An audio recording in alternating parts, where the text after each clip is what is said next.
Tonight was the final Monday Night Raw before Backlash, which is coming up this Saturday in St. Louis. There is no World Heavyweight Championship match at Backlash. I thought they were going to give us Jey Uso and Logan Paul. They will, but we're not getting it this weekend. Instead, what we got was an unannounced World Heavyweight Championship match tonight with Jey Uso defending his title. This could have been the SummerSlam main event. This could have been your Money in the Bank main event, but we got it tonight. Seth Rollins challenging Jey Uso for the World Heavyweight Championship.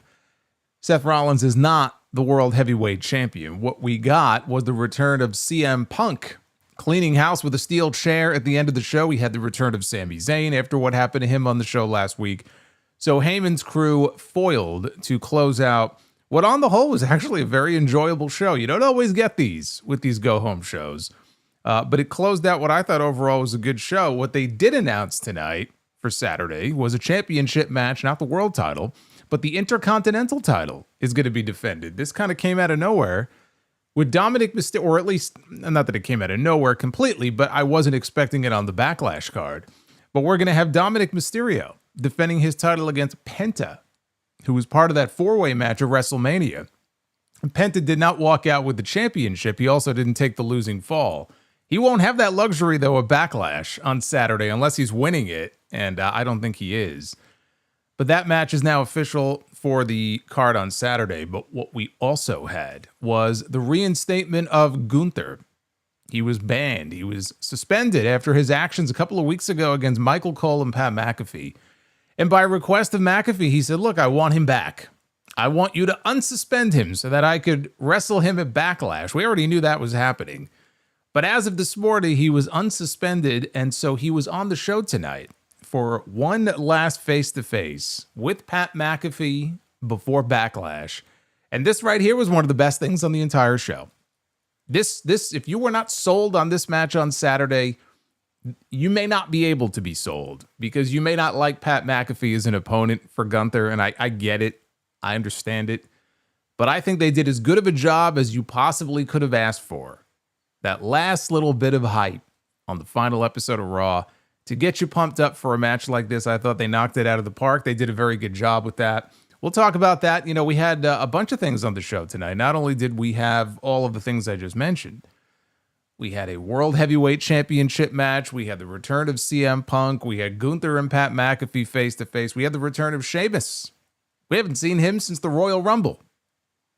So we had the return of Sheamus in the ring tonight. We had a pretty good match between IYO SKY and Roxanne Perez.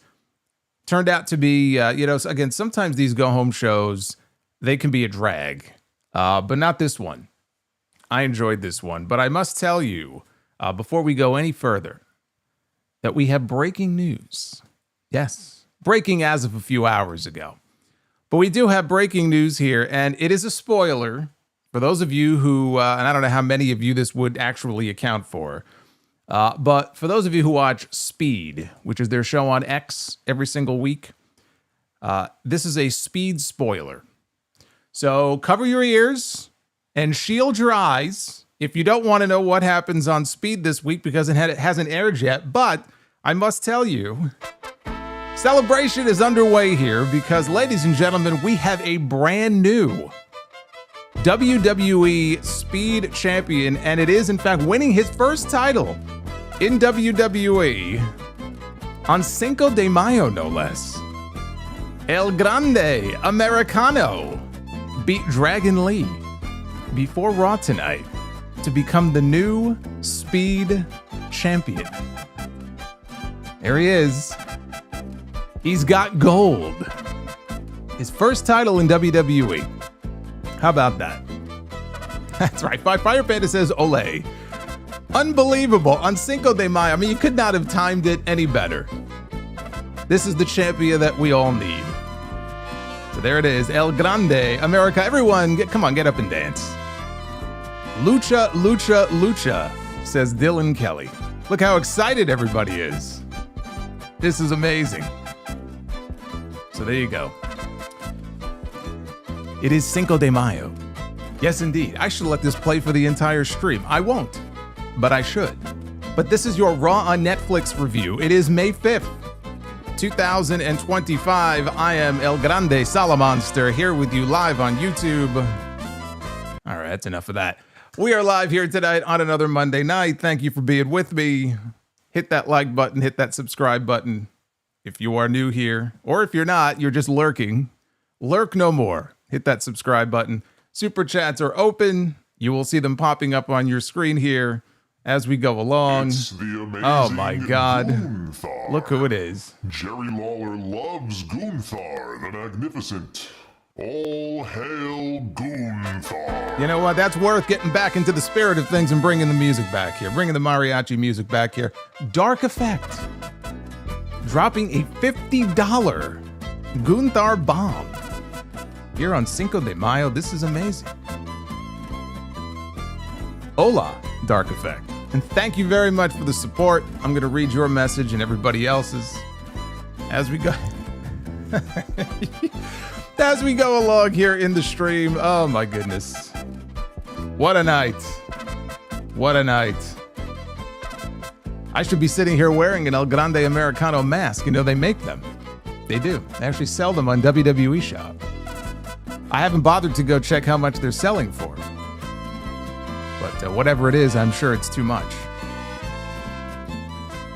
Well, enough of that. Let's talk about Raw tonight. Raw opened with the World Heavyweight Champion Jey Uso making his way out through the crowd. Everybody was in yeet mode. They were in Omaha tonight. They were in Omaha, Nebraska. I will always remember that Shawn Michaels' very first title defense after he won the championship in 1996, that match, that great match that he had with Big Daddy Cool Diesel, that was in Omaha. Good friends, better enemies. I've always remembered that. I don't know why. Now, I don't have any, you know what? I wish I did. When I still had a cat, we actually did have maracas, but I didn't keep them. So, unfortunately, I do not have them.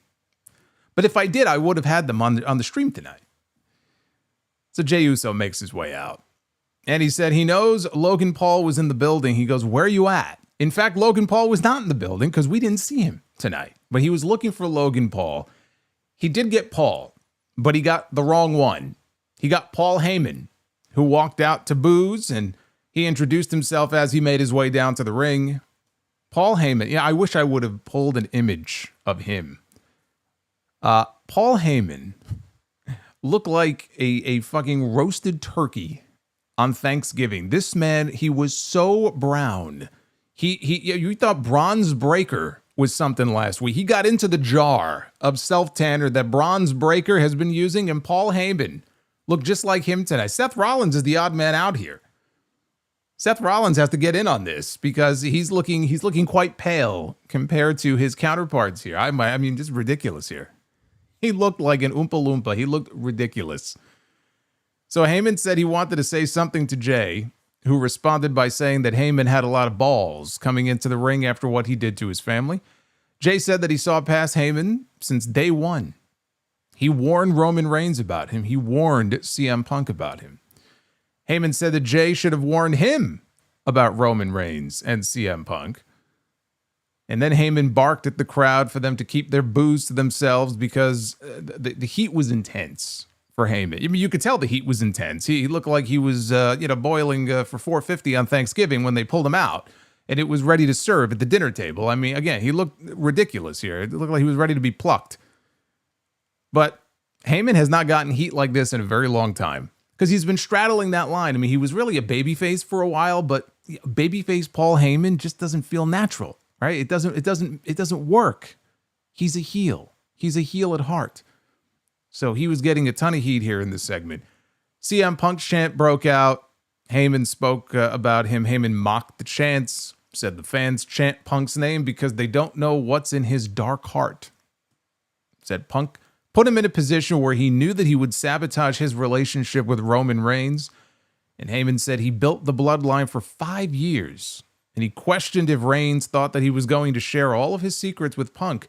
Why would I do that, he asked. Heyman said he found a stray dog on the island of irrelevancy and turned him into the man who had a record-setting title run over 1,300 days as champion.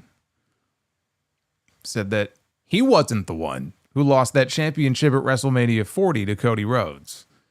Heyman said he spent 5 years building up Roman Reigns, and then when he lost, he disappeared. And he left Heyman in the hands of Solo, Sikoa, Tama Tonga, and Tonga Loa. Heyman said Roman came back to get his Ulafala back. He said Reigns couldn't handle the fact that he wanted to help out his best friend. And then Heyman yelled about how he's always labeled the scumbag. And he starts shouting, and I can't even replicate this, but he's shouting. Like, he looks like he is about to drop. Okay, he is ranting, and he is raving. He's foaming at the mouth. He's spitting. I would say he's turning red. He kind of was, but it was hard to tell because he was so brown. I think I saw some red shining through the brown. And he's yelling, and he's going, I'm right, and you blame me, screw you. He's talking to Jay now. And screw each and every single one of you for booing. I was watching this, and I was seriously concerned for this man's health. Yes, he was crashing out. That's exactly what he was doing. He was crashing out here. He looked very unhealthy, and he looked like he could drop at any moment. So Jay asked what all this had to do with him. It's like, that's nice and all, but like, what does this have to do with me exactly? And Heyman said he owed Jay an apology. Said that actually that had nothing to do with Jay. And he didn't come out to talk about Reigns and Punk. He said that Jay won the title because he wanted the title. But the title is all about power and control. And Heyman said Jay just doesn't understand how to wield all of that power. He doesn't know how to wield all of that leverage. He said that while Jay wants to be champion, Seth Rollins has to be world champion. And he mentioned Braun Breaker, said that he was just phase 1 of their plan. Phase 2 is the World Heavyweight Championship. Heyman said he was here to offer a favor. There's that word again. He's here to offer a favor. He said he would let Jay pick the night that he loses the World Heavyweight Championship. He said Rollins was officially challenging him to a title match, and Jay could pick the when and where because Rollins will fight him anytime, any place. And Heyman dropped the mic. He was about to leave the ring. Jay said, hold on a second. And he got in Heyman's face and he said, it's on tonight. And Heyman had this shocked look on his face like he didn't just tell this man anytime, any place. His eyes were bugging out of his head. He was shocked. The crowd was obviously very happy because naturally they want to see a World Heavyweight Championship match. And that was the end of that. Michael Cole on commentary said, he put over the fact that Heyman just manipulated Jay into defending his title. Unprepared. This was unannounced. He's unprepared for this. He didn't come to the show tonight looking for Seth Rollins. He was looking for Logan Paul. And all of a sudden, he's agreed to put his World Heavyweight Championship on the line.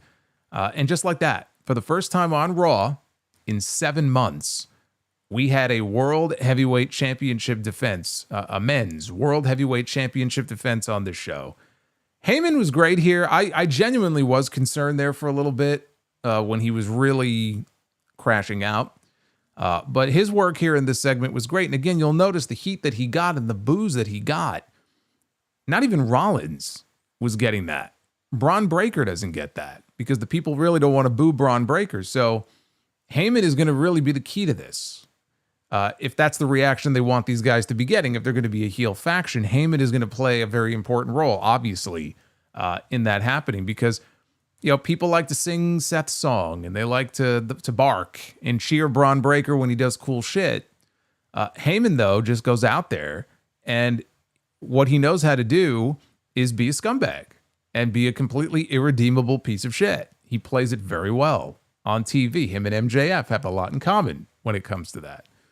So I thought he was great here. And just like that, you talk about wanting to keep people tuned in. You tell them, hey, we're going to have a world title match tonight. I think that's a pretty effective way to do that. So after a break, Heyman waddled into the locker room backstage and he found Seth Rollins and Braun Breaker. And he told Seth that he fell for it. He fell for it. He said this with a smile on his face. Even though, again, he looked shocked at the end of the segment. I guess they were trying to fool Jey Uso, I guess. So he goes, Jay actually fell for it. And Seth said, I told you so. And then he walked off. And Heyman asked Braun Breaker if he understood what was happening tonight, and Braun said, I think so. He didn't come off great here. He goes, I think so. And Heyman said, let me drop some knowledge on you. Let me give you some wisdom. He said, Roman Reigns prepared for Seth Rollins at WrestleMania. And Seth Rollins pinned the biggest star in the industry in the main event at WrestleMania. CM Punk went into WrestleMania. He prepared for Seth Rollins, and Rollins beat CM Punk. Jey Uso is a great champion, he said. And so was Brie. And there she is. Thank you, Eminem. But he said Jey Uso, he tapped out Gunther to win that World Heavyweight Championship at WrestleMania. Because Jey Uso is no easy day in the park. But Jey Uso is not focused on Seth Rollins. Jey Uso is distracted right now by Logan Paul. And he's had no time to prepare for Seth Rollins. But all Rollins is focused on right now is Jey Uso because there's nobody left. Jey is his singular focus because he has the World Heavyweight Championship. He says tonight they get handed the keys to the kingdom when the referee hands the title to Seth Rollins. We had Penta one-on-one against JD McDonagh. Michael Cole acknowledged Penta's new theme.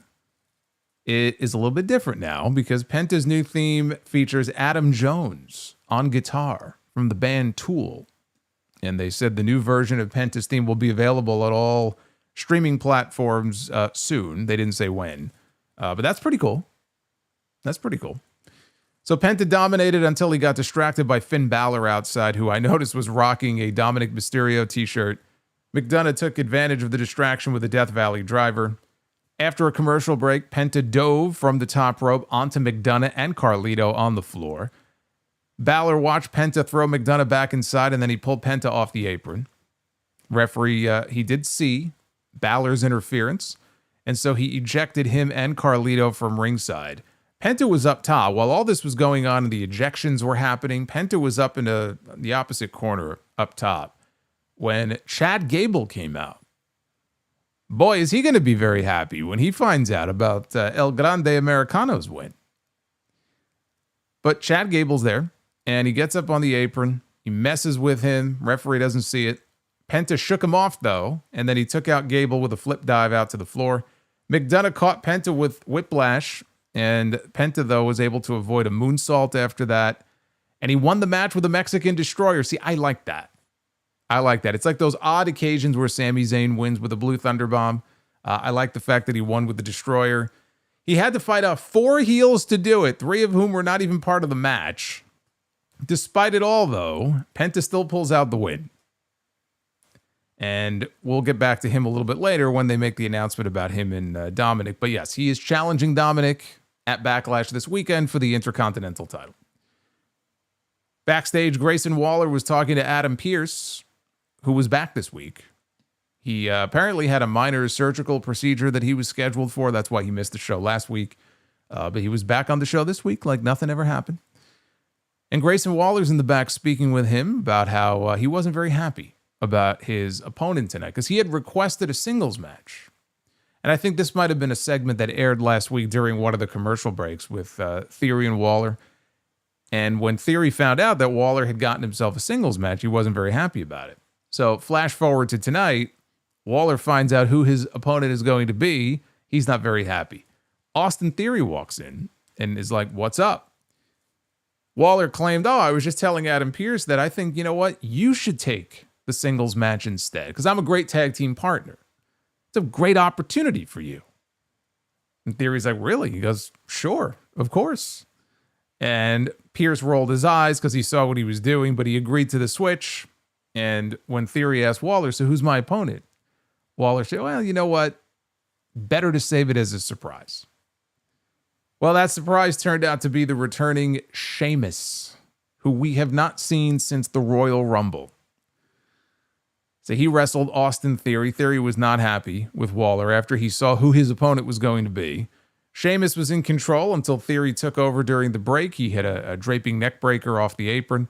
Theory avoided the 10 beats, and he slingshotted back into the ring, but right into a knee strike from Sheamus.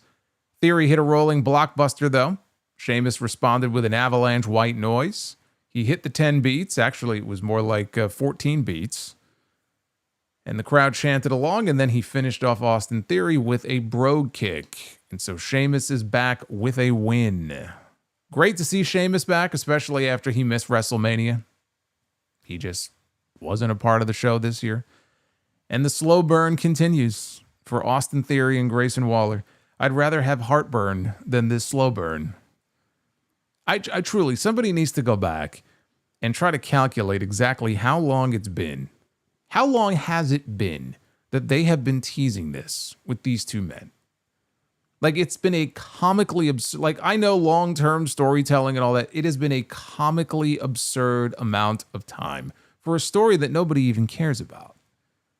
And both these guys are good. It's not like if you split them up, each of them can't have an opportunity to go on and do some stuff and challenge for the U.S. title or the Intercontinental title.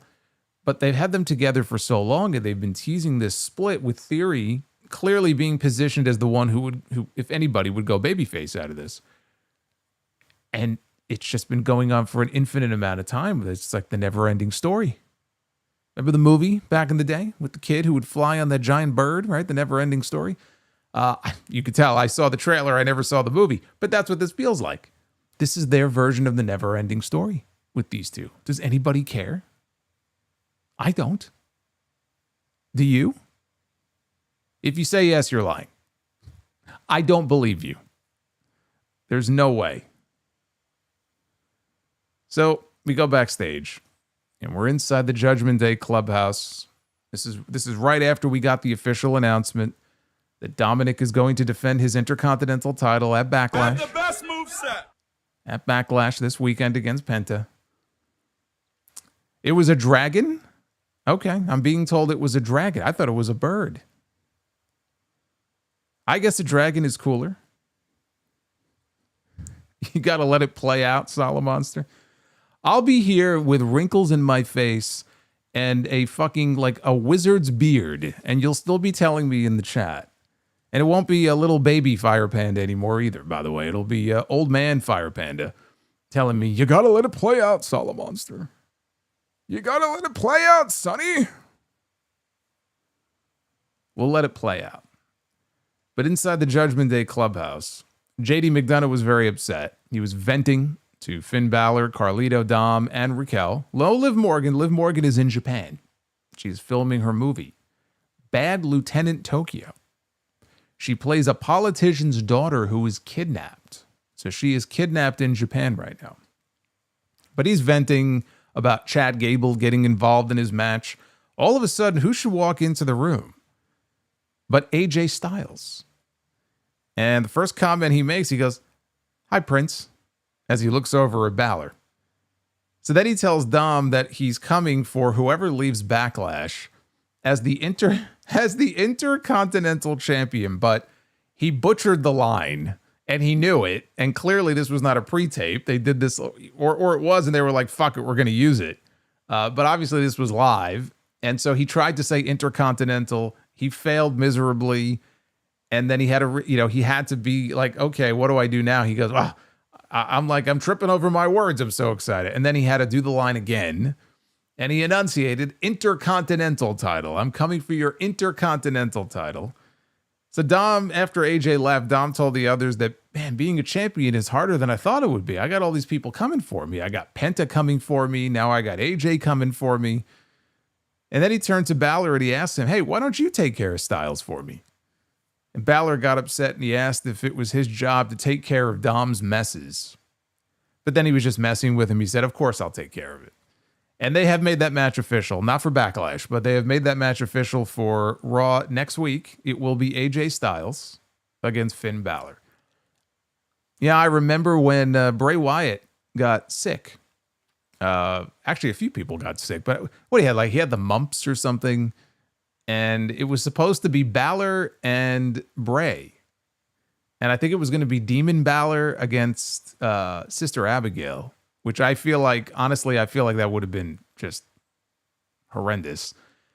But Bray got sick and he couldn't be there. And I think that was the night with like No Mercy or something, right? That was the night that we got AJ against Balor. They had a hell of a match that night. It's hard to believe that was 8 years ago. Long time. Have the best moveset. Nick Grasso has the best moveset. He had mono. I thought he had the mumps. Wasn't there like a mumps outbreak or something and some people got sick? Whatever it was. He was not medically cleared. Doesn't matter what he had. It doesn't matter what he had. He could have had shingles. Could have had shingles. He could have had mono. Could have been anything. He could have had some kind of STD. The point is, he wasn't medically cleared to wrestle. We have not seen this match in a while. I mean, we've had the match since then, but that's the one that stands out to me. So elsewhere backstage, the World Tag Team Champions, The New Day. They were talking with Chad Gable, who was licking his wounds from earlier. Kofi Kingston and Xavier Woods said, you know what? We think it's high time that American Made gets some respect. And Woods brought up the War Raiders wanting a rematch for the tag team titles. Woods said opportunities like that need to come back to American Made. And Gable loved that idea. Becky Lynch entered the picture, and she just looked at all three men. And they wished her good luck, and she walked right past them. Michael Cole was promoting the fact that after this commercial break, she would be making her way out to the ring. And so she did. After the break, Becky was already in the ring with a microphone in hand. And she said the man has come around to Omaha. But she's confused about what's going on here. She said, I'm the victim. She says, I took out Bayley, but the fans went crazy when she appeared at WrestleMania. Of course, nobody cared about Bayley. She's garbage. Becky took out the garbage, and everybody got mad at her for it. She said people should be thankful when somebody takes out the garbage. I didn't keep count. I should have had a counter going. I lost track after a while of how many times this woman said the word garbage. It was at least a dozen times. She kept saying it over and over again. She said then she took out the recycling, which is what Lyra Valkyria is. So she's less offensive than regular garbage, but she's still garbage. Lyra's attitude is garbage. She wouldn't have a career. She wouldn't have a dream. She wouldn't even have her fiance right now if it wasn't for her. So Lyra Valkyria interrupted, and Becky said, see, this is the disrespect that I'm talking about. And Lyra cut a promo as she was walking to the ring. She said Becky is the queen of recycling because she's been recycling the same moves and tired old act for years. And she said that Becky didn't make her. She said Becky went on holiday and everybody got better. She said she made history as well, and she held up her Intercontinental title. She recalled Becky saying that the championship needs her. And Lyra said that was rich, given that she's defended the title more than Becky has shown up to work this year. Lyra's grateful for Becky breaking glass ceilings, but Becky left everybody in the broken glass because she wasn't going to help anybody up. And Becky says, it's not my job to like everybody. It's my job to beat everybody. She goes, she's the best to ever do it. Even Sports Illustrated said so. Well, if Sports Illustrated said so, well, then by God, it must be true. Lyra will only ever be the moment after the moment, she said. So then Lyra said, oh, you know what? Why don't we go on to list out some of Becky's great accomplishments? She goes, Becky, the first ever SmackDown Women's Champion. Becky, the first woman ever to main event WrestleMania and win. Becky, the first woman ever to win the Intercontinental. Oh, wait. That was me. And she holds up the Intercontinental Championship. And she says that bothers you, doesn't it?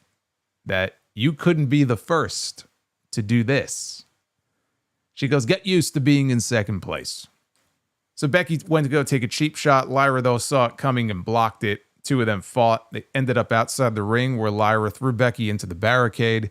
Referees came out to pull them apart. Becky got on the mic in the ring and started yelling about disrespect. In the aisleway, Lyra broke free. She went back into the ring and the fight continued. And she put Becky down with her Nightwing finish. This was Lyra's best promo exchange yet.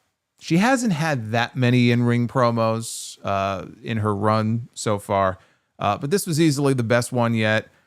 She's not Wonder Woman on the microphone right now, but she pulled off a couple of zingers here, and I just feel like watching her and listening to her here, she just felt more comfortable than I've sensed her being in the past. So I thought this was a good night for her on the mic.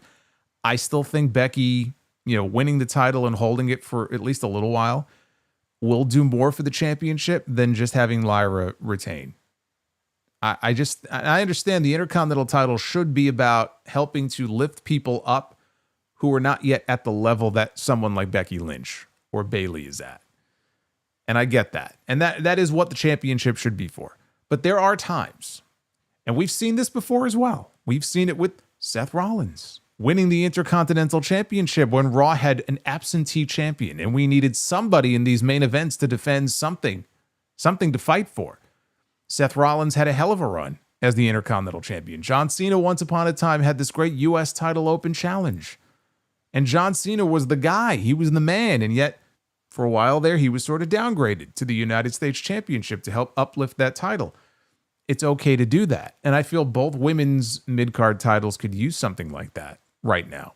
It's great that Lyra has the IC and Zelina Vega has the US, but in this case, I think the title itself would benefit from even a short Becky run, so long as Lyra beats her for it in the end to win the belt back. Now, what I could also see them doing, it's because it's not a foregone conclusion that Becky is going to win this title. I still think she is. But they could very well have Bayley return on Saturday at Backlash and cost Becky, because Becky's going around saying, hey, I was the one who took out Bayley. And so Bayley comes back, she costs Becky. But then if the two of them go off, the story becomes Becky and Bayley. Where does Lyra fit into that? Like, what does Lyra do? It's not like anybody else is the obvious next challenger for that championship. And all of a sudden they're playing, she's playing second fiddle now to Becky. So I think it works better if Becky wins the title, but I could see Bayley coming back on Saturday. We had IYO SKY, speaking of champions, the women's world champion, IYO SKY, who could do no wrong these days. IYO is great. IYO's going out there having great matches. Have the best moveset. She has an incredible moveset, and she's having these great matches almost weekly at this point. WrestleMania was just chef's kiss. The match that she had with Rhea and Bianca. Tonight, though, it was non-title one-on-one against Roxanne Perez.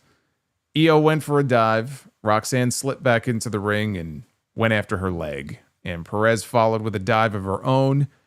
She took too much time, though, looking around, and so IYO wiped her out with one of her wild suicide dives that she does. It's not quite Darby Allin, but when I see IYO do a dive, I do worry sometimes. She throws her entire body into it. That's one of the things. Like, everybody dives. I often say this because everybody feels compelled, like they have to do a dive, a suicide dive in every single match. And I don't want to say that most of them look like shit, but a lot of them look like shit. A lot of them just don't look like they should be very effective. There are certain people who will throw their entire body. They will throw their entire essence, their whole soul into it. And it might even look reckless. It might look dangerous. It's like a controlled recklessness sometimes. But if you're going to do a dive, make it look good. IYO makes it look good. Darby makes it look good. Some people, they don't make it look good. I'm not going to name names because I think you guys know. You could probably think of a few names. It's pretty obvious when it happens. So IYO set up for a springboard move. Perez, though, knocked her down and then targeted her leg again. IYO came back. She fired up the crowd after hitting a missile dropkick. She could not follow up, though, because of the knee that Roxanne had been working on. Perez tried to take advantage, but IYO hit a double foot stomp. IYO hit a German suplex, rolled through for another, but Perez countered with a back suplex. IYO came back with a back breaker across the knee. Perez avoided a moonsault, followed with a double knee drop for two, and then the two women began to trade cradles. Back and forth they went. Every cradle, a near fall followed every cradle. And they must have done, I don't know, half a dozen or more of them before finally in the end, IYO got one last cradle, and this time she got the 3 count, so she beats Roxanne. When the match was over, Roxanne, surprisingly, put her hand out for a handshake.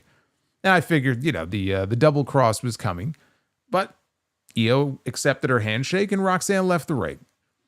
But as Roxanne left the ring and she was going down the aisle, Io has her back turned. She's looking at Roxanne, who should come into the ring from behind to ambush Io, but Julia attacks IYO SKY.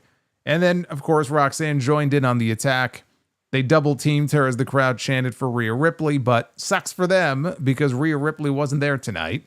Rhea Ripley's been doing some PR for WWE down in Australia. She's back home because they just announced this past week that WWE is returning to Perth in October. They're going to be doing a series of shows there, including Crown Jewel. Crown Jewel is coming to Perth in October, so there was nobody there to make the save for poor IYO SKY. This was good stuff from these two. This was not quite at the level of the match Io and Stephanie had the night after WrestleMania. This was not as good as that one, but still good. Can I just say that I'm glad Julia brought back the braids? Every time I would see her in Stardom, photo of her, video of her, she always had the braids, looked like a badass. So she brought the braids back, which I think is pretty cool. I was also thinking, Asuka and Kairi Sane should be on their way back very soon. I don't know if they've been cleared and they're just waiting for creative, or if they're on the verge of being cleared. Asuka's been out for a very long time, and she should be on her way back soon along with Kairi Sane. And I was wondering, do they, because now Dakota Kai is gone. So she is no longer part of Damage Control. Do they keep Damage Control as a faction going? And if so, is it simply Asuka, Kairi, and Io? Or do they want to go heel with them? Meaning Asuka and Kairi. And would they put Julia in Damage Control? Is that a possibility that Julia could end up in that group? Because Io doesn't need them. I mean, Io she's so over, and she's the women's world champion. She's doing very well on her own. And just selfishly, I would love to see Io and Asuka, for example, at some point. But I think maybe plugging Julia in there, almost like a new Damage Control. Could be fun. Even if you wanted to include Roxanne and have 4 members. Just a thought. It really boils down to what they want them to be, when they come back. You want them babyface, do you want them heel? I just don't think it's anything. It's not a situation where Io needs them. She could work with them, but on opposite sides. Adam Pearce met with the War Raiders backstage. This took place during a commercial break, so some of you may not have seen this, but I did, because I was using my ExpressVPN, as you should be. But it led to an argument involving the War Raiders, Chad Gable, and the New Day. So Adam Pearce put the War Raiders in a match with the Creed brothers, with the winner of that match becoming number 1 contenders. They will then challenge the New Day for the World Tag Team titles. So everybody agreed, everybody left. As Chad Gable turned to go leave, Adam Pearce said, "Hey, Americano." And Gable turned around to acknowledge him, but immediately as he went to go turn around to acknowledge him, he realized, what he had just done. He realized his mistake. And they both kind of chuckled. And Pearce wished him a happy Cinco de Mayo. And Gable said, "Gracias." I kind of wish this would have aired on TV because I thought it was amusing, but it aired during the commercial break. What are you going to do? So after this, we had Rusev. His first match on Raw. First one-on-one match against Otis. Which, if you saw his debut a few weeks ago, you had to know this match was coming, and they did it, and it was enjoyable, for what it was. Otis was showing some signs of life early on. He was building up some momentum, and so Rusev cut that momentum off with this great-looking spinning heel kick. He flew through the air. Later in the match, Otis suplexed Rusev over the announce desk, and then he shoved the stupid Prime hydration station. They always try to avoid it. Like, they go out of their way not to touch it, not to fuck it up. Unless it's Kevin Owens, then he doesn't give a shit. But yeah, he shoved that stupid thing out of the way. Otis worked over Rusev and then ducked a kick that struck the ring post. And Otis dropped Rusev with a spinning back fist. Back in the ring, Otis charged Rusev, who dropped him with a kick. And then he locked him in the accolade, and there was no way out. Otis had no choice but to tap. After the match, Rusev just ignored the referee. And the referee cannot pull this man off of Otis. So Akira Tozawa gets in the ring. And he's ready to fight this man. You know, he's all ready to go. He's ready to throw hands with Rusev. And Rusev opts to leave instead. When Tozawa turns around to go check on Otis, though, Rusev makes his way back into the ring. He power bombs Tozawa on top of Otis in case there was any doubt as to whether or not this man was going to be a heel or a babyface. Now we know. Rusev then put Otis in the accolade for a second time. We had a group of referees come out, including Adam Pearce. Natalya came out, more so to check on Maxine Dupree, who, you know, she's been tag partners with recently. And eventually Rusev did release the hold, and Otis needed to be helped to the back. I thought this was a fine little big man match here. Little big man. It's kind of an oxymoron. But I thought this was fine for what it was. I thought Rusev looked like a badass after the match. Just wrecking shop. Exactly what, you know, he should be doing.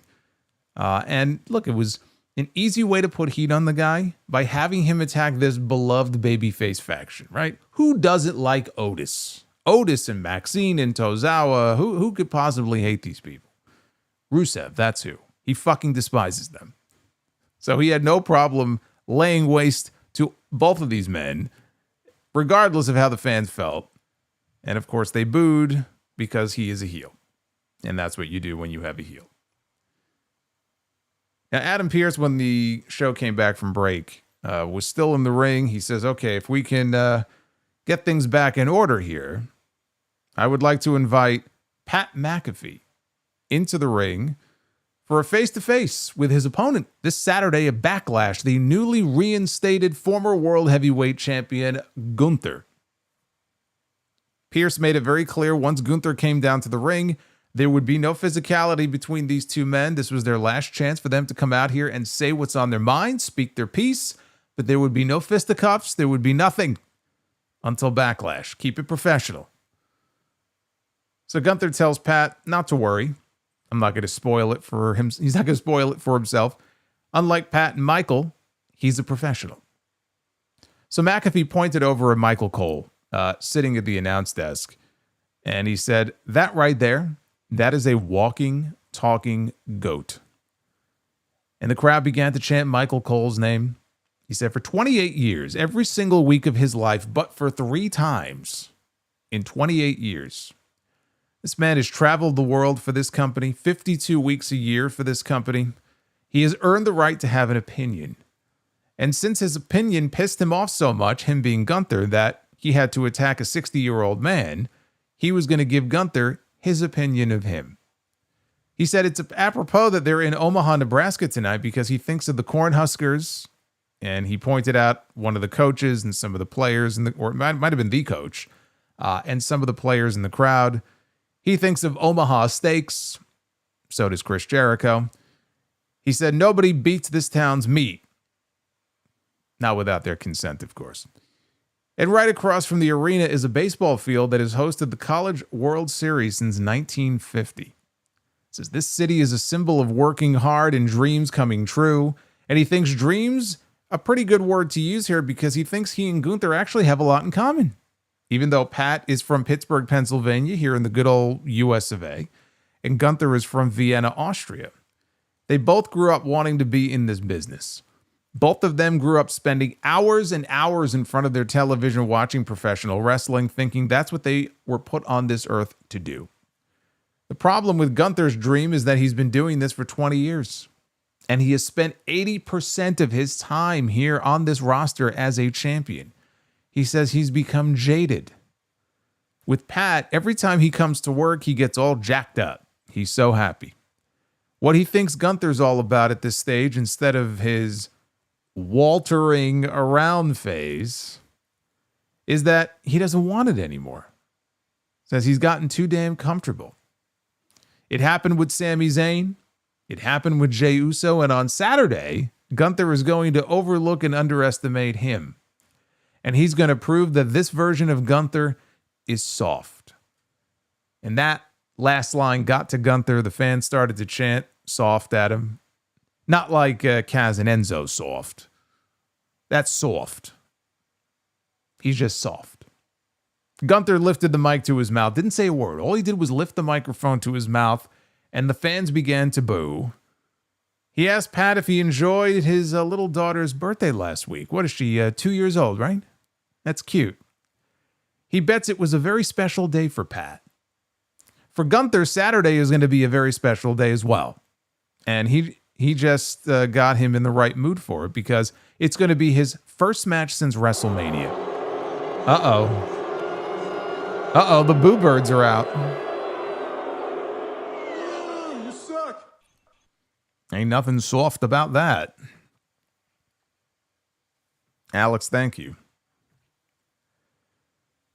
For Gunther, Saturday is going to be a very special day, and he just got him in the right mood for it because it's going to be his first match since WrestleMania, so he's going to be sharper. He's going to be more focused than ever before, and he promises Pat his full and undivided attention because on Saturday, that bell is going to ring.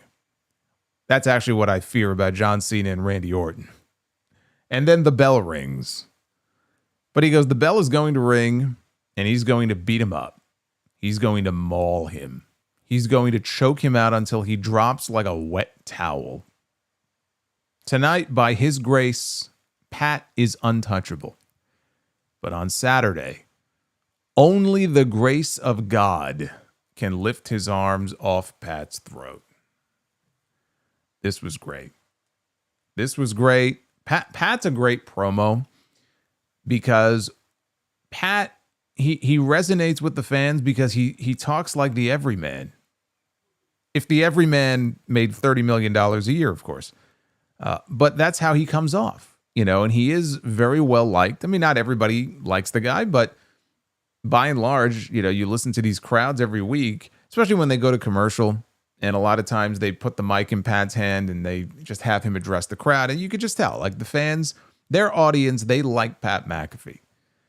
And when they shot that angle a few weeks ago, you saw like the heat that it generated. I don't recall the fans going one more time, okay, when Gunther let go of the sleeper hold. Put it that way. How many times do we hear that? So it just works because he has a certain connection with the audience. He knows how to speak to them. And he's just a very good promo. And Gunther was also excellent here. He played his role very well. He made it very clear, I'm not looking past you. Quite the opposite, in fact. I'm looking right at you. I am more focused on you right now than I have been on anybody else in any other match I've had in my entire career. I'm going to fucking kill you, is basically what he said. I'm going to maul you. I'm going to destroy you. And I'm going to put you out. And that's all this had to be. And that's what people want to see. If they don't like Pat McAfee, they want to see Gunther murder this man. They want to see Gunther chop the shit out of him. And if you are a Pat McAfee fan, if you're rooting for him in this match, he's going to be the underdog, right? Who doesn't like rooting for an underdog? So is this going to be a squash? No, I don't think it's going to be a squash. Should it be? Probably. I think it'll be somewhat competitive. I said this when I did my predictions. I don't think it's going to be a 3 or 4 minute squash. I don't think this match should go longer than 5 or 6 minutes, but it may well go, 8, 9 minutes. If they really want to drag it out, give Pat some hope spots, or maybe Gunther is just toying with him like a cat with a bird, playing around, playing with its food, and then Pat tries to make a comeback. Ultimately, he fails. There's a way to construct this match in a way that works. That's why I said when I did my predictions this weekend, this of all the things on the show this weekend, this right here is the match that I am looking forward to the most. And when you look at what they did here on this go-home episode of Raw, the final Raw before Backlash, and not every match on the card on Saturday is a Raw match. The main event really is not a Raw match. But of all the matches on the card, this one right here tonight is the one that they really put the most into and hyped up the best. And that's also part of the reason why I'm looking more forward to this match. This is where Gunther can really earn his keep. It's very easy for him to go out there and have a great wrestling match with great wrestlers. For him, it's like a night off. Gunther against Seth Rollins, Gunther against CM Punk, Gunther against Penta, Gunther, put him in the ring, Ilya Dragunov, put him in the ring with anybody you want to. That's fucking easy. The challenge is putting him in the ring with someone who really isn't a wrestler. Okay, now go out there and get a great match out of him. Right? That's the challenge. And I don't worry about that with Gunther because he's one of the best they have. He's one of the best in the world right now. And Pat knows his role. In the role that he's in, Pat is very good at it. So I actually think this is going to turn out to be the sleeper match on the show on Saturday, which may not be saying much because, I mean, not a lot of matches on this card. I mean, I'm sure Penta and Dom will be, very good. But this right here is the match I'm looking forward to. And as far as where it's going and what it's leading to me anyway, it seems pretty clear where this is leading to. This is step one, I think, in how they ultimately get to Gunther and Goldberg. Whether it's Saudi at the end of June or SummerSlam at the beginning of August, you got 2 nights. Gunther and Goldberg is coming. Goldberg's retirement match, Goldberg, is coming. He's going to be haunting us soon. And I think this is step one in the process of how we get there. Now, they showed Jey Uso walking through the back, heading towards the ring for the main event. And if you watched, in the background, you could see Finn Balor was chatting up Roxanne Perez. So that could be something to follow. We'll see where that goes. Seth Rollins made his way out to the ring first. And as he was walking down the aisle, he said that he loves it when a plan comes together. So he challenged Jey Uso in Jey's first defense since WrestleMania, his very first defense of the World Heavyweight Championship. And at 10:17 p.m. Eastern Time, we were underway. Rollins had some issues with Jey early, and he went outside to regroup. Braun Breaker was out there. Paul Heyman was out there. They were sharing tanning tips. And Rollins is looking in the ring, and he's giving Jey his due. And he says, he's the champ for a reason, right? He's paying him respect. So Jey clotheslined Rollins out to the floor, and then he met him with a suicide dive that sent Rollins over the announce desk, and he took a nasty bump. Slid off the desk, landed right on top of his head, and he came up bleeding from either the top of his head or the back of his head. He's got all that long hair, so it's hard to see exactly where the wound was, but he cut himself open. He was bleeding from the head. Jey lost one of his sneakers on the dive. I saw his shoe was laying next to him. So they ended up back in the ring, and Rollins was stomping Jey in the corner. And you could hear him tell Chad Patton, the referee, he says, no, it's not that bad. So whatever Chad asked him about, obviously it was about his head. There was a spot where the two of them had the same idea, and they both collided in midair with crossbody attempts. Jey made a comeback. He took control. He landed a running hip splash in the corner and covered, but Rollins kicked out at 2. Then Seth, from the apron, came off with a springboard something. What it would have been, we'll never know, because he just kind of went flying through the air. It didn't look like anything in particular, but as he came down, he got super kicked right in the face. And so at that point, both men were down. Rollins hit a weak-looking buckle bomb. I fucking hate that move, but he hit a weak-looking buckle bomb. And you could see, by the way, there was blood on Jey's side, which was not his blood. It's from Seth's head. And then he headed up top, Seth did, for a frog splash, but Jey moved, and there was nobody home. So Jey came off the ropes for a spear. Rollins, though, caught him with a pedigree, or more like a half pedigree. And he hooked the leg, but Jey kicked out. So Rollins now backed into the corner, and he's setting up for the stomp.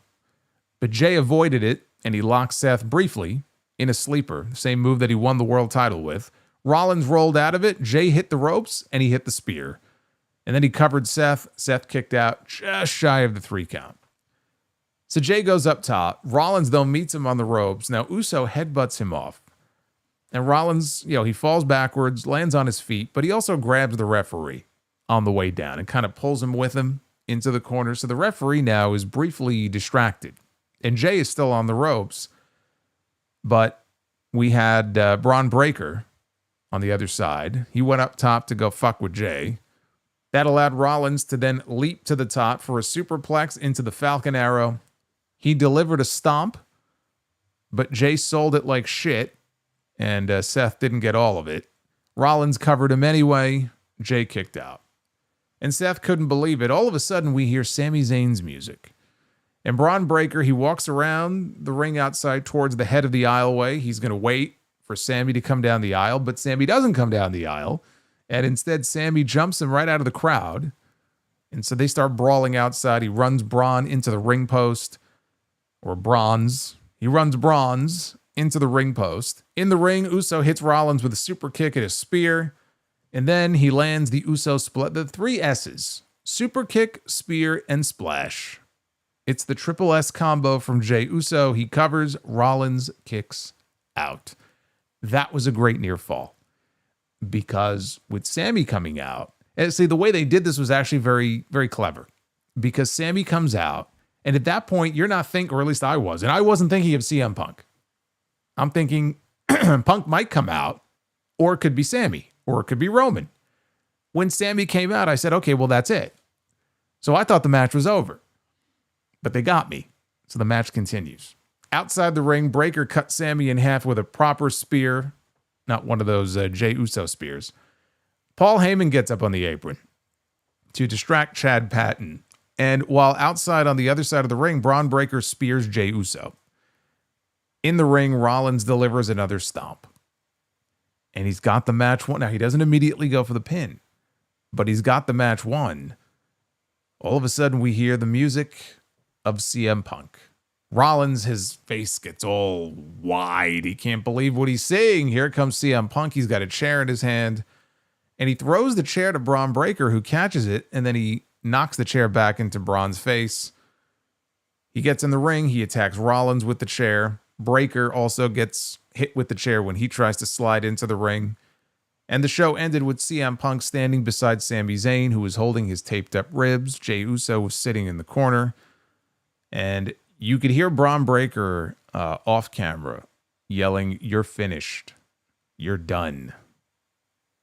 And that's how Raw went off the air. Now, I did see some people in the chat before mention that apparently Jey Uso was attacked after the show. I guess this was a post-show exclusive. He was attacked by Logan Paul. So I guess Logan Paul was there after all. This did not air on the show, though. Whatever may have happened with Logan Paul after the show, this did not air on Netflix. So Logan Paul did not factor into the show itself tonight. But I will point out to you here at the end of the show, I did not hear a bell. Unless I missed it, I didn't hear the bell. So this match is still in progress. This World Heavyweight Championship. Now, wasn't there a Booker T match on Raw many years ago for the World Heavyweight Championship that also didn't have a bell? How does that work if you have 2 world title matches that technically are still going on concurrently? I don't know how that works. Technically, it's 2 separate titles, though, right? It's not the same title. Look, as soon as this was announced at the beginning of the show, come on. You didn't think Jey Uso was losing in his first title defense, now did you? I don't expect him to have a super long run, but I mean, come on now. That would have been a slap. Can you imagine the nuclear meltdown that Rikishi would have had on social media on his show if Jey Uso lost the World Heavyweight Championship in his very first match, unannounced on television, 5 days before a PLE? Actually, that would have been very entertaining to see his reaction. So you knew there was going to be a fuck finish here.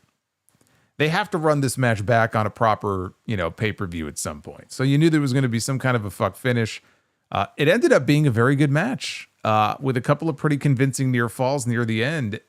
It's hard to explain. During the match, there were chants of "holy shit."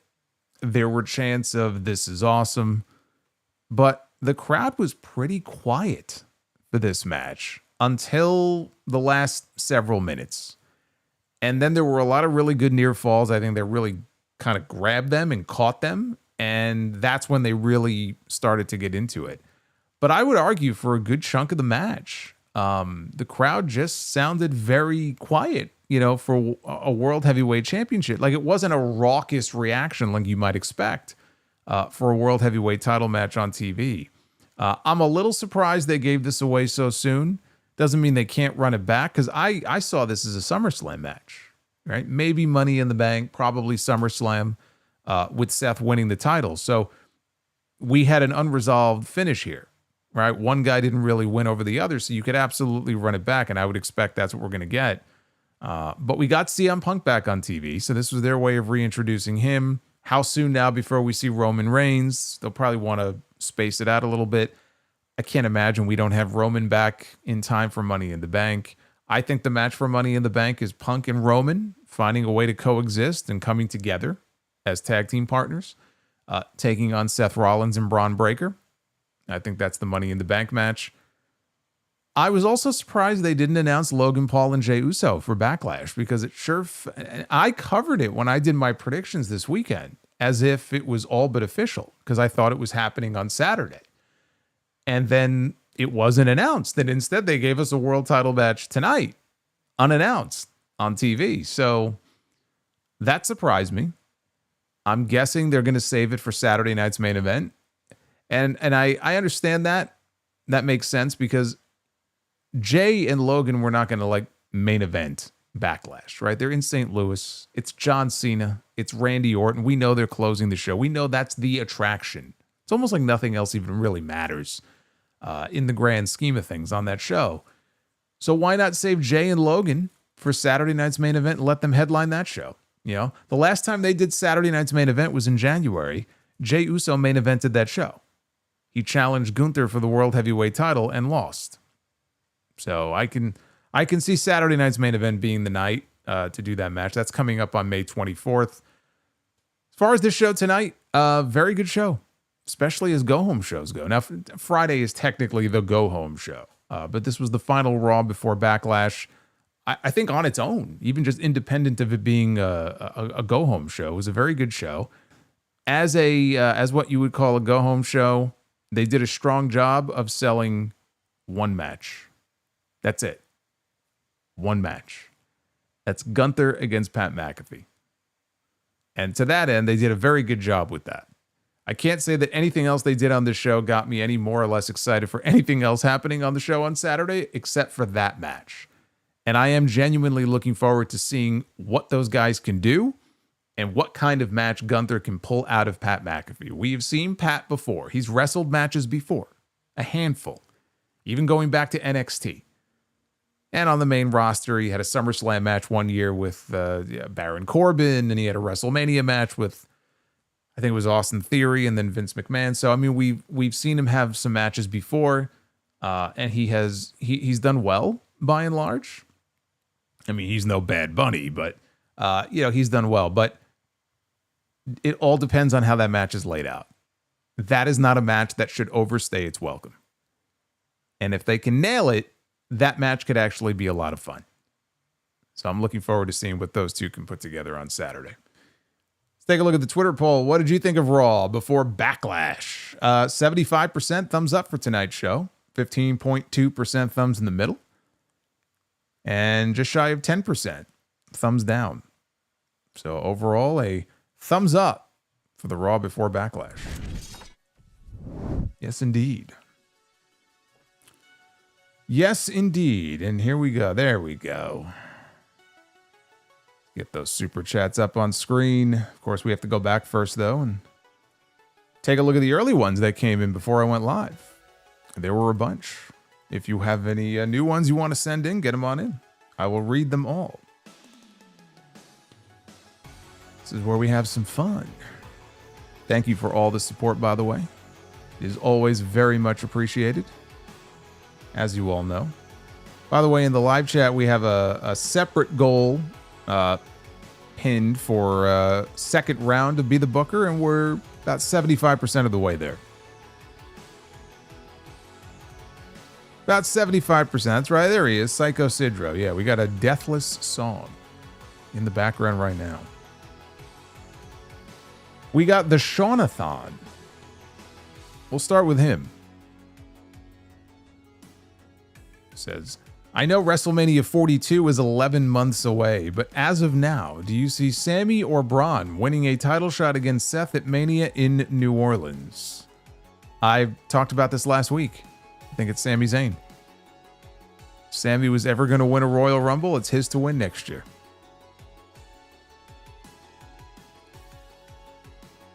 We got Death Scythe.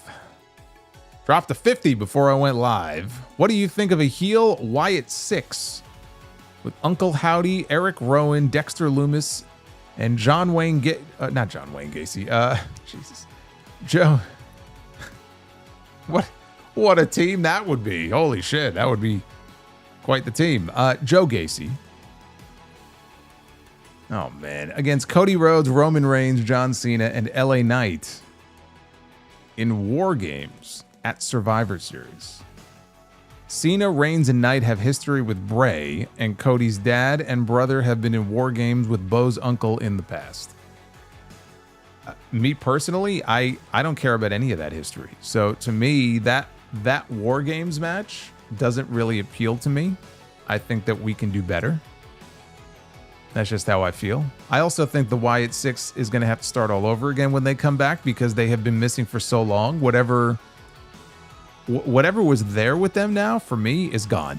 So they're going to have to reintroduce them all over again, and then we'll see where they go. But the idea of them working in a War Games match against like Cena and Roman and people like that, that doesn't appeal to me. GMB, will either Cody or Bianca return back to booze? I think Bianca will. I don't think Cody will. I think Bianca, it'll be more of a mix for her. The real CSO2, I was surprised that Omos was not on the list to be cut. Let's face it, WWE has no interest in using him. They rushed him back from Japan for what? And yet they claim they don't bench people.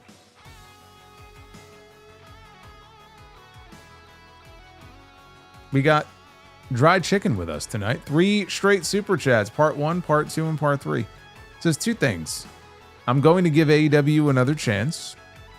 And also, WWE should have kept both the King and Queen of the Ring tournaments this year. Yeah, it's too bad we're not getting them this year.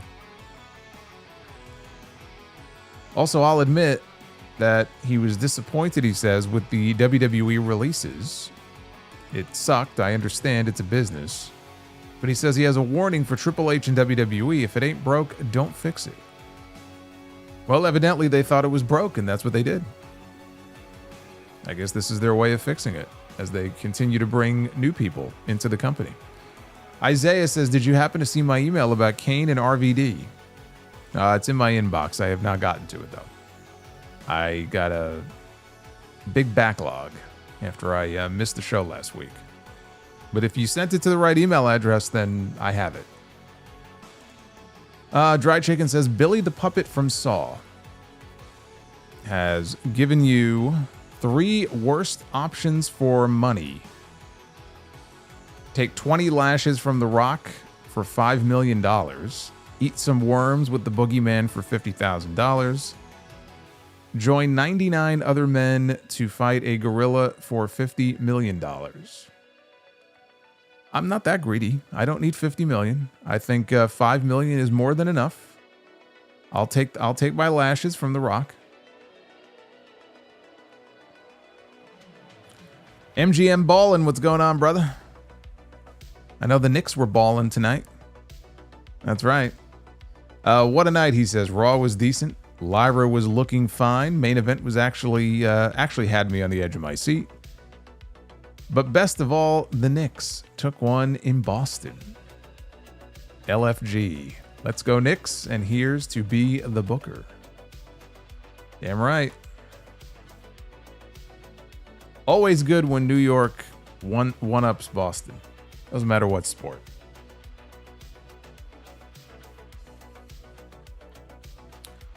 Fight the gorilla? I have no interest in fighting the gorilla.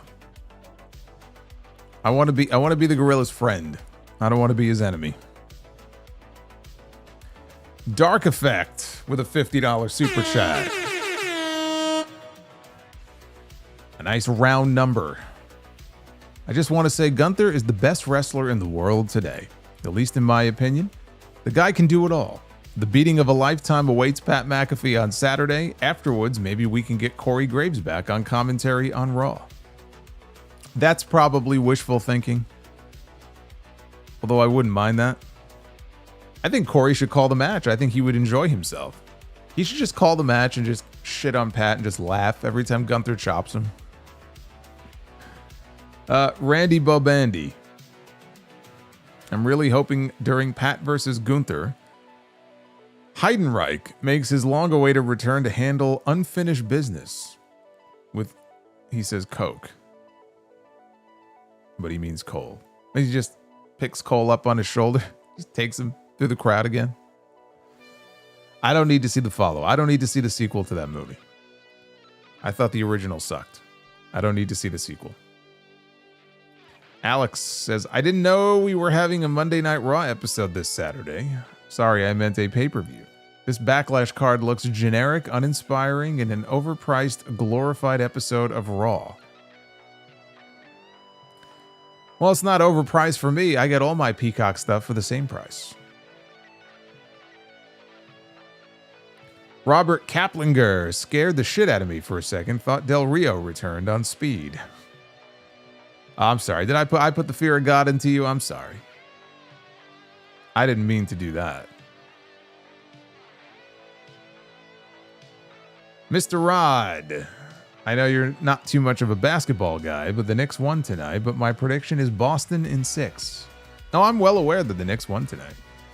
When you get New York sports teams that everybody is sort of rallying around, and I have, family and friends that are big Knicks fans, so of course you got to root for the Knicks. Plus, Jalen Brunson, big wrestling fan. Those wrestling fans, we have to stick together. Prince Vegeta, I feel like if they have him turn heel and act like a monster, there's something in Otis, but the company can't help but to make him look goofy. Yeah, and that's probably how he'll stay. Because he is very likable, but do I think that he could pull off a monster run? I think he can. David Thiering with 12 months of channel membership. That's a full year. Thank you, David. 1 full year as a member, and the Red Skull is mine. It's mine. What is the possibility that Braun Breaker becomes the next Super Chat on the channel? It's possible. I haven't thought about it, but I suppose that could be a possibility. We got Psycho Sidro with us. Sidro has graced us with his presence. Bought a wig yesterday for $1. It was a small price to pay. And wife asked me to stop singing I'm a Believer by the Monkees. I'm a Believer. Is that I thought that was... I guess it was the Monkees. Wow. All these years I've been wrong about who sang that song.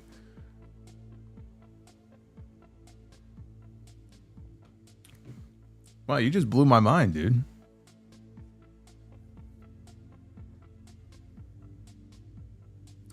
Groovy Goose, all this group is missing is Bronze Lesnar. Now, you've missed some of the memes over the years. With Lesnar, there were 2 of them. One was Broccoli Lesnar, and they used to have these images of him, but like looking like a stick of broccoli. And then there was the Barack Lesnar, which was Lesnar's body, but like Obama's head, which I got a kick out of that one. Joseph with the $2. Duke Drosy arrested in child exploitation charges. I did see that. Taking his gimmick literally, I see. He didn't just take out the trash. He was trash. I was getting the heebie-jeebies when I read that news story. It's absolutely disgusting. Eminem, if it's Cinco de Mayo, then you know it's Brie mode time. I thought it was too soon for Seth and Jay's title match. Could have saved that for Summerfest, but it's still a good chance. Drew is thinking, what the fuck? If only Drew would have stayed on Raw. Sidro, I love my furniture. Me and my recliner go way back. Oh boy. Randy Bobandy with the 1999. Buy, sell, rent, or leave on the shelf. Leaving Seinfeld off the list because it makes it too easy. Best New York-based sitcom. Brooklyn Nine-Nine, How I Met Your Mother, King of Queens, and I Love Lucy. I mean, I Love Lucy is a classic, but I'll go King of Queens. I'll go King of Queens. I Love Lucy. I don't watch the other two. So Brooklyn Nine-Nine and then How I Met Your Mother. In that order. Sidro. I was sitting here eating lunch when I realized cottage cheese is not actually in reality a cheese. It's just occurred to me.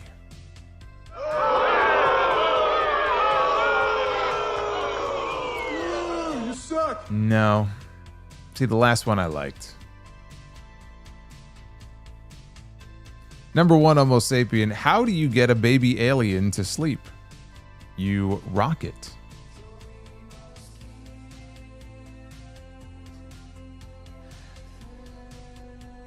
Be kind of funny if we come to find out one day that number one Homo sapien is actually Omos. Since he's not working, this is what he does with his time. Because he is in fact the number one Homo sapien, and he just drops jokes on the streams. I think that would be amazing. Nick Grasso with the 1999. I heard conflicting reports today about WWE bringing back Alberto Del Dipshit. One report said he was signed, and others said WWE only inherited AAA contracts and have not decided yet. They aren't serious about bringing him back, are they? Yeah, everything that you heard today, just forget about it. Like, there's so many conflicting reports. This thing with AAA is not even a done deal yet. The deal isn't even finalized yet. The only reason we heard about it WrestleMania weekend is because they rushed it out. Because AAA and AEW had just announced a show at Arena Mexico. So, whatever you read today, I put no stock into it. Right now, there is no firm word on what the hell is going on. And no, we're not going to see Alberto Del Dipshit on Raw or SmackDown. I have the best moveset. Not going to see him on Raw or SmackDown anytime soon.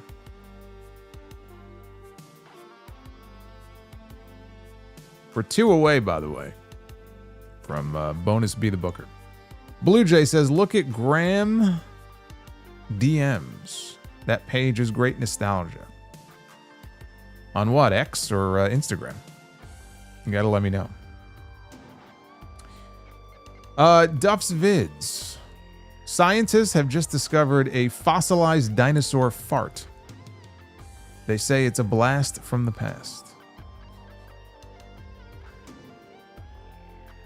Also, what do you call a 20 million year old joke? Pre-hysterical. Well, that joke was definitely not pre-hysterical.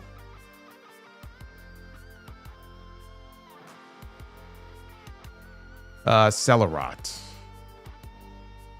They really should have just had Rollins win the title. Even Backlash is too long for Jay's title reign. Even Backlash is the first show since WrestleMania.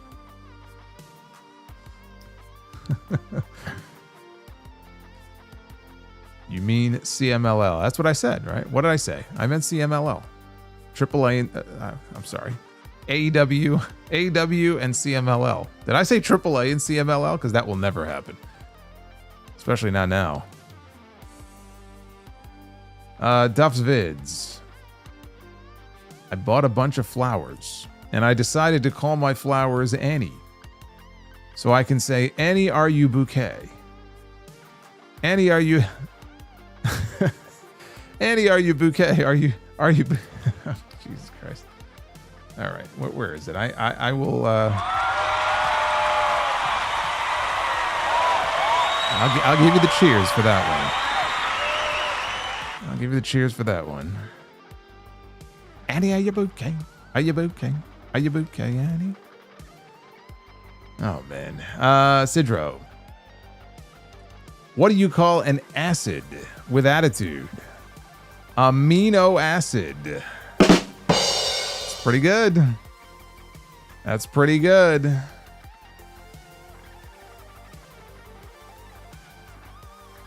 Sidro, my dog ate a bunch of Scrabble tiles. Took him to the vet to be examined. Still no word. Still no word yet. A vowel movement could spell trouble. Hashtag Lorraine and Claire Lee. These are hitting pretty good tonight, I will say. These are hitting pretty good. Sidro showed up twice. Thank you, Sidro. Always trying to make me crack. Alex says, I know you're going to cover this in your upcoming Sunday podcast, but what was your initial thoughts when you heard WWE signed a few AAA talents, including potentially Del Rio? I thought nothing, because right now we have no confirmation. It's as unclear as it was the day that they announced this deal. I was getting questions on WrestleMania Sunday. Oh, does this mean that Del Rio is coming back? No, it does not necessarily mean he's coming back. There's a lot going on right now. And look, all of the AAA talents are going to have to sign new contracts because they're going to have to sign WWE contracts. Del Rio is their AAA mega champion right now. So they're not just going to get rid of the guy. I think what people are thinking is, oh, you know, he's back. He's going to be on WWE television. He's going to be on Worlds Collide. I would be surprised if he was on Worlds Collide. I can't say for sure that he wouldn't be. But, you know, he's their champion right now. So he's still around, but people freaking out like, oh, he's back. He's back. He's back in WWE. Like, no, he's not. Duff's Vids. How do you know a mechanic has a girlfriend? He has 2 clean fingers. Only 2? Give myself one of those. Ron with a $4.99. What do you make of Roxanne's booking? On one hand, she's in there with top stars like Tiffany, Rhea, and Io, but she hasn't won a match in months. Yeah, and she also had a pretty good showing in the Elimination Chamber, and she was, she's second to last, right? She set the record. I think the all-time Rumble record for time in the match. So, you know, in some ways she's been kept strong, but yes, she hasn't won too many matches yet. She's also still in NXT. She's not fully committed to the main roster yet. So I wouldn't worry too much until she's really fully committed to that main roster call up. And if she continues to lose matches, then obviously that's going to be an issue. But I don't read too much into it right now. She's still splitting time between the 2 brands. I don't think she's fully in yet. When she's fully in, I think that'll start to change.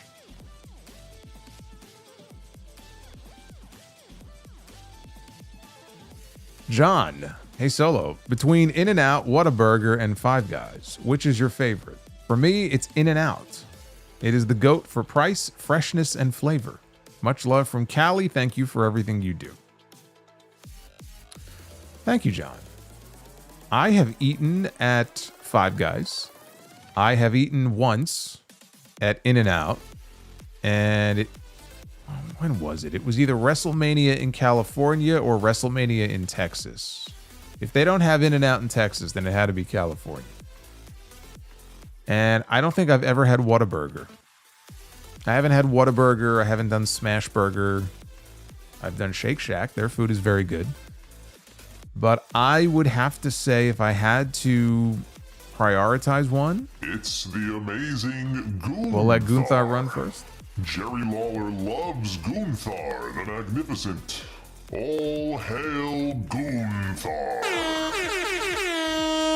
Fire Panda.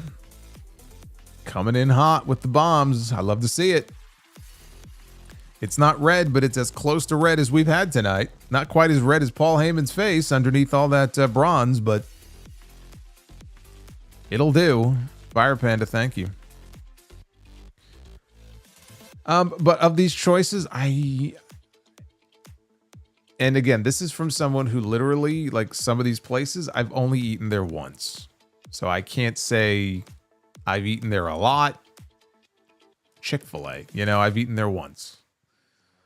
So I'm not the foremost expert on this, but I'm going to have to go In-N-Out. I think I'm going to have to go In-N-Out on this. Prince Vegeta 95. 18 months of membership. In 2003, if Austin did not retire and Rock did not go to Hollywood full-time, do you see either of them getting a run with the big gold belt? Yes. Yes, I do. We got our friend Rock. What does a corporate suck-up drink? Kiwi berry butt kiss.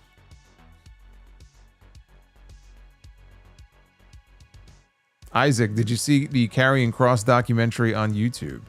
I have not watched the full thing yet, but I've heard great things about it.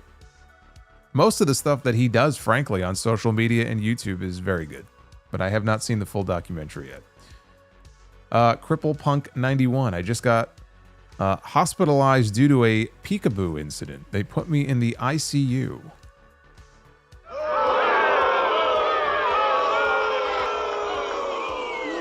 You suck. Pro Wrestling Fan 1995. Raw was pretty good tonight. Hope you're doing well. Solomonster, listening to you while I play Fortnite. Interesting. Wonder how many people are still playing Fortnite. And PUBG. Hey, there's Vato Sting, everybody. We saw him the other night. There he is. Vato Sting.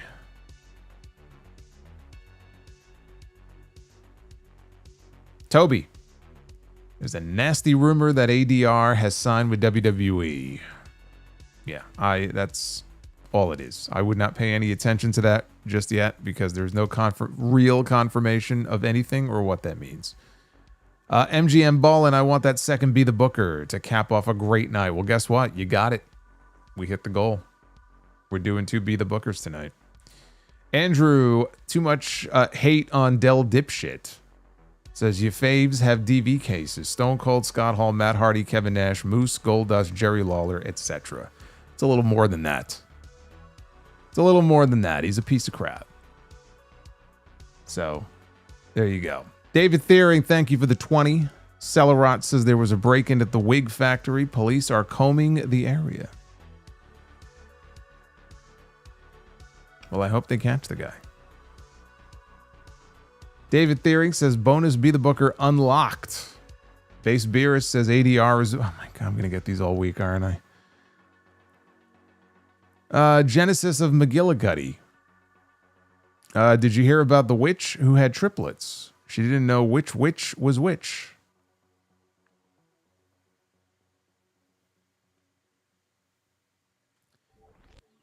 Thank you, Genesis.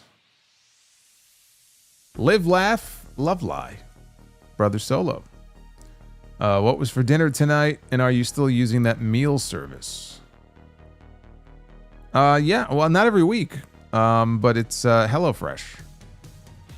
It's HelloFresh, and I've also done work with Green Chef, and I've enjoyed most of the meals they've sent me. Still have codes, working codes for them too. But for tonight, it was a mix of chicken and shrimp. Chicken and shrimp and white rice. Fire Panda. $50 super chat. How long before Old Man Solo realizes that he didn't finish Sidro's I'm a Believer joke? Speaking of jokes, what's Forrest Gump's password? One Forrest One.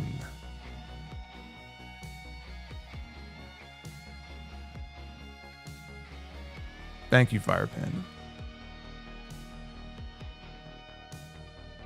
Base Bears, get Brock's daughter into wrestling. She's a beast.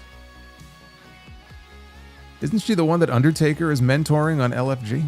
EJ Slam, hope you've ate at Portillo's on your recent Chicago trips. If not, go this weekend after HOG if you've got time. You won't regret it. I don't think I'm going to be going there at 11:30 at night. This Friday is going to be just a fucking disaster. Just getting there. I have to wake up at 3:30 in the morning on Friday. I have a very early flight from New York to Atlanta with a 2-hour layover. And then I go from Atlanta to Chicago. So I'm not going to be in a very good mood.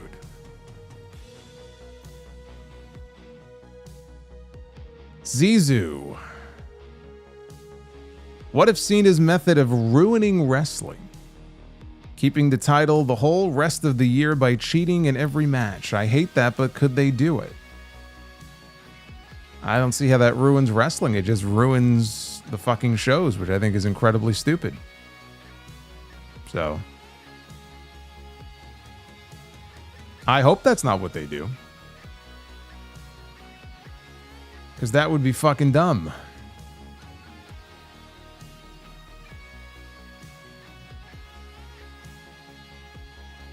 Thank you, Zizu. And thank you for getting us to the goal. Hey, we got Thunder Force coming in. When do you think Roman finally beats Rollins? I don't know. It's not going to be WrestleMania next year. I don't know. Base Beer has woke up this morning, got some gabagool. Good. Where's the gabagool? Joseph. Buy or sell on which dream match or program we got that turned out to be a disappointment. Lashley against Lesnar or AJ against Nakamura. They were both disappointments, honestly. If I had to buy or sell on one or the other, I was waiting for Lesnar and Lashley for a long time. And it just wasn't any good. Even AJ and Nakamura, at least, the more matches they had, the better they got. That was not the case with Brock and Bobby. So I got to buy on that. Unfortunately. Speaking of which, before we actually get to be the booker, let me just mention this since I did just talk about it. We do have House of Glory on Friday night with Cedric Alexander. This is his first post-WWE appearance. His non-compete is up. And we got him first in HOG. Against Mike Santana. Zillafot 2 is on the show defending the Crown Jewel title against Matt Riddle. We got Charles Mason against Rich Swann. We've got Indy Hartwell against Miyu Yamashita, who literally was kicking Toni Storm in her ass on Dynamite last week. A lot of good stuff coming up. House of Glory, Waging War. It's coming up on Friday night in Chicago. That's where I will be. Logan Square Auditorium. That's why there will be no SmackDown review on Friday, but I will be back in time for Backlash. We will be here on Saturday night for Backlash. EJ Slemp says, here's my joke. The Dallas Cowboys. That's the joke. That's a pretty good joke. Not as big of a joke as the Jets or the Giants, but that's a pretty good joke. And on that note, let's be the booker. Ladies and gentlemen, it is now time to be the booker. We got 2 rounds. Yeah, I know. We better have a good be the booker. We only have Wednesday after this, and we all know what happened last Wednesday. What a fucking dead night that turned out to be. But we hit both of our goals tonight, so we get to be the bookers. If we end up not doing one on Wednesday, at least we're getting 2 tonight. Scott Hall, Kevin Nash, The Outsiders, former WCW Tag Team Champions, kicking us off here, the NWO. Hey, Harry, what's going on? I'm doing well. I hope you're doing well, too.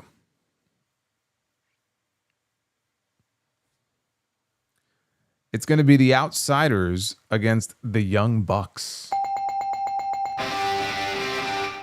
That would be a very interesting match in terms of, I don't know, just the selling and just everything. Everything about that is kind of interesting to think about. I am going with the Outsiders, though. Outsiders for the win in that match. All right, women's be the booker.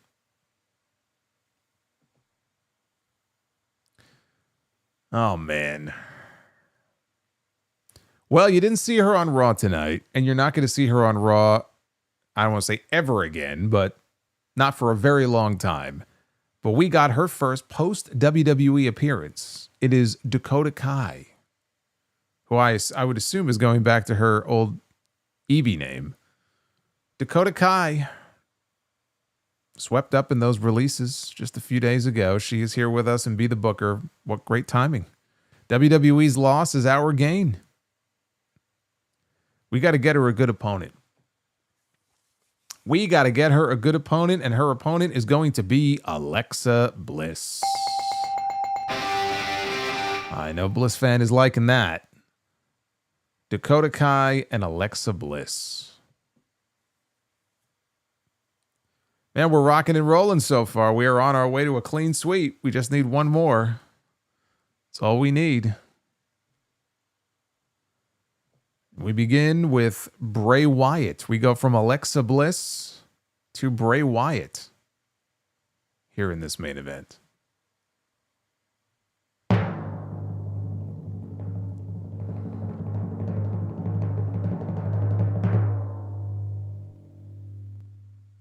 Bray Wyatt against Mike Santana. Reigning HOG World Champion. And no doubt, future TNA World Champion, Mike Santana. And that, my friends, is a clean sweep. It's the way it should always be.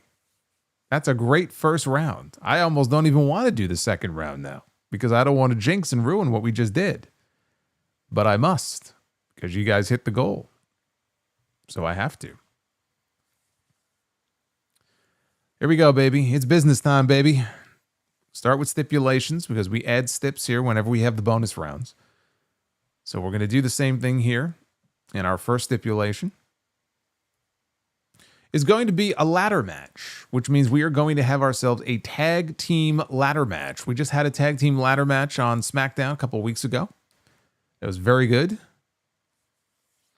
And so now let's take her for a spin and see what we end up with. No, we're not going with head cheese. We're not going with head cheese. Watch, now we'll land on head cheese. No, but we land on Veer and Sangha. Indu Share. Veer has come.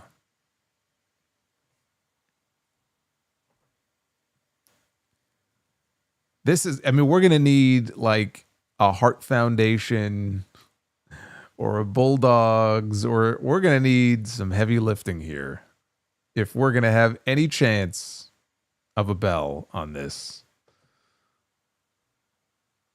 Greg the Hammer Valentine and Brutus Beefcake, the Dream Team. This is not a dream, though. This match is a nightmare. That is what this match is. And unfortunately, there will be no back-to-back sweep. There was a small sliver of a chance that we could have redeemed it, but I didn't really have high hopes for that. Unfortunately.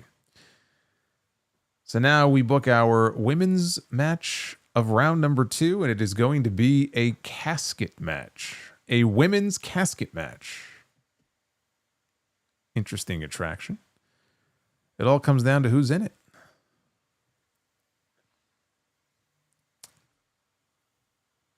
Meiko Satomura. And see here, you thought that Meiko just had her retirement match last week, but you would be wrong. Meiko has come back out of retirement. Her retirement lasted 1 week. And she is back out of retirement to have a casket match. Now, who will it be against? You know, I had to make her a pretty good offer to coax her out of retirement. I'm taking your super chats and I'm giving them to Meiko just to get her here on this show. And it will be Meiko Satomura taking on Michin in a casket match. But if Meiko Satomura is in it, then you know it's going to be a good match. So that one I will give the bell.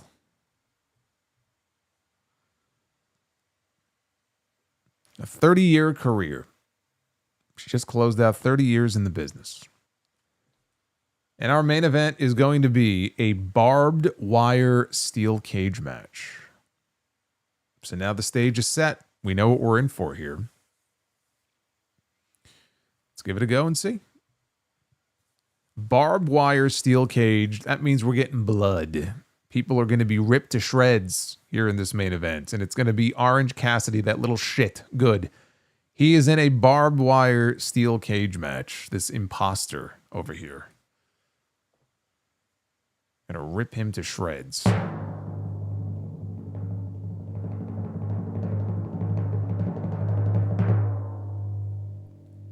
Orange Cassidy and AJ Styles in a barbed wire steel cage match. It's going to get bloody. It would be a good match, though. It would be a good match. And there you go. Those are your 2 rounds of Be the Booker. On the whole, not bad. Not bad at all. Sidro with a 5. Actually, as we read some of these final super chats here, I must remind you again, and we'll bring back the music too, of our new Speed Champion.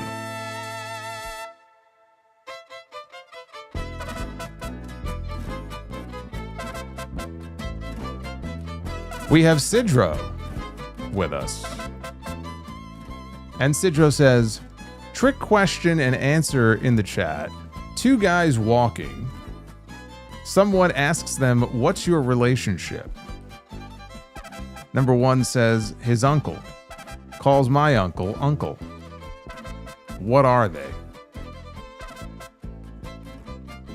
I'll let you figure that out. I have no idea. I'm terrible with this.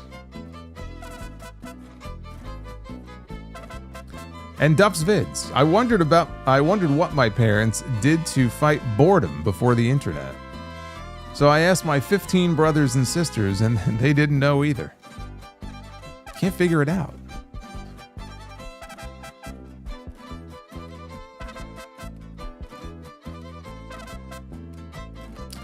Well, this has been a fun night here. Thank you for hanging out with me here on Cinco de Mayo.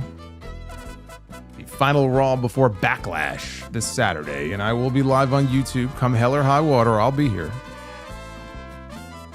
I will be here with you on Wednesday night as well for AEW Dynamite, the post show. But before that, actually tomorrow night, we're going to have a little bit of a celebration because it is the 1-year anniversary since I joined Tuesday Night Titans. So me and JD will be doing a little celebrating, maybe a little bit of drinking tomorrow night. It'll be episode 94 of TNT, the 1-year anniversary, with yours truly. It's been a year. Hard to believe. And then back here on this channel again, live with you on Wednesday night for the Dynamite recap. Sidro says the answer was father and son. Okay. I see. I never would have. You put me on the spot with that, I never would have been able to come up with that. I have cousins and members of my own family. I'm not sure where they all fit. And so much of my family isn't even here anymore. It's not like I could even just ask somebody. It's like, I don't fucking know.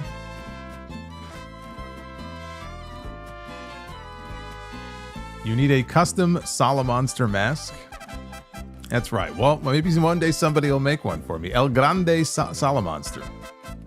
We'll have to get one of those going. Anyway, hopefully I'll see some of you guys also in Chicago at HOG on Friday night, Logan Square Auditorium. Tickets still available. Go buy one. Be well. Stay safe. And I will see you back here on this channel live on Wednesday night for the Dynamite recap. Hasta luego.